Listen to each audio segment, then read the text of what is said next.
समुद्र पर दौड़ेगी रेल। अब ट्रेन से पहुंचे राम सेतु। पूरा सच जानिए। भारत में रेलवे के क्षेत्र में तेजी से हो रहे विकास के बीच एक अनोखी योजना की चर्चा जोरों पर है। समुद्र पर दौड़ने वाली रेल। हाल ही में यह खबर सुर्खियों में आई कि अब राम सेतु तक ट्रेन से पहुंचना संभव हो सकता है। यह परियोजना भारतीय रेलवे और अन्य संबंधित संस्थानों द्वारा विचाराधीन है। लेकिन क्या यह वास्तव में संभव है या यह केवल एक अफवाह है? इस लेख में हम इस विषय का पूरा विश्लेषण करेंगे। राम सेतु का ऐतिहासिक और पौराणिक महत्व। राम सेतु, जिसे एडम्स ब्रिज भी कहा जाता है, हिंदू धर्म में एक विशेष स्थान रखता है। यह पुल भगवान श्री राम की सेना द्वारा बनाया गया था ताकि वे लंका जाकर रावण का वध कर सकें। यह पुल भारत के रामेश्वरम द्वीप को श्रीलंका के मन्नार द्वीप से जोड़ता है। भूगर्भ शास्त्रियों और वैज्ञानिकों के अनुसार यह पुल प्राचीन चूना पत्थर संरचना है जो हजारों साल पुरानी हो सकती है। क्या वास्तव में समुद्र पर रेल दौड़ेगी?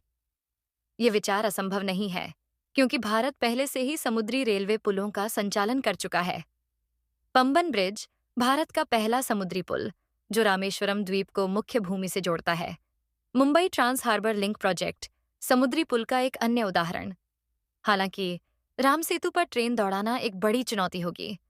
इस पुल के ऊपर रेल लाइन बिछाने या इसके बगल में एक नया समुद्री पुल बनाने के लिए कई तकनीकी और पर्यावरणीय अध्ययन की आवश्यकता होगी। तकनीकी और इंजीनियरिंग चुनौतियां। समुद्र की गहराई और प्रवाह। समुद्र के बीच में पुल बनाना आसान नहीं होता, खासकर जब वहां के पानी की गहराई और धाराएं बहुत तीव्र होती हैं। मौसम और भूकंपीय प्रभाव। इस क्षेत्र में अक्सर तूफान और भूकंप आते रहते हैं, जो निर्माण कार्य को प्रभावित कर सकते हैं। पर्यावरणीय प्रभाव। इस पुल के निर्माण से समुद्री जीव जंतुओं और प्रवाल भित्तियों पर प्रतिकूल प्रभाव पड़ सकता है। सरकार की योजनाएं और विशेषज्ञों की राय। भारत सरकार ने अभी तक इस परियोजना को आधिकारिक रूप से स्वीकृति नहीं दी है। हालांकि पंबन ब्रिज के पुनर्निर्माण के साथ साथ नए समुद्री पुलों के निर्माण की चर्चा हो रही है। विशेषज्ञों का मानना है कि यह परियोजना तकनीकी रूप से संभव है, लेकिन इसके लिए गहन शोध और योजना की आवश्यकता होगी। पर्यटन और आर्थिक लाभ। धार्मिक पर्यटन को बढ़ावा। यदि राम सेतु तक ट्रेन सेवा शुरू होती है तो यह रामेश्वरम आने वाले तीर्थयात्रियों की संख्या में भारी वृद्धि कर सकता है। व्यापार और परिवहन। यह पुल भारत और श्रीलंका के बीच व्यापार को सुगम बना सकता है। नौकरी के अवसर।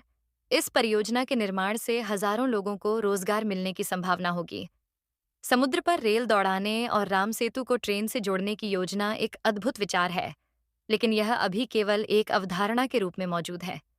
इसे वास्तविकता में बदलने के लिए कई बाधाएं पार करनी होंगी। अगर यह परियोजना साकार होती है तो यह भारत के बुनियादी ढांचे के विकास में एक ऐतिहासिक कदम होगा। क्या आपको लगता है कि यह परियोजना सफल होगी? अपनी राय कमेंट में साझा करें।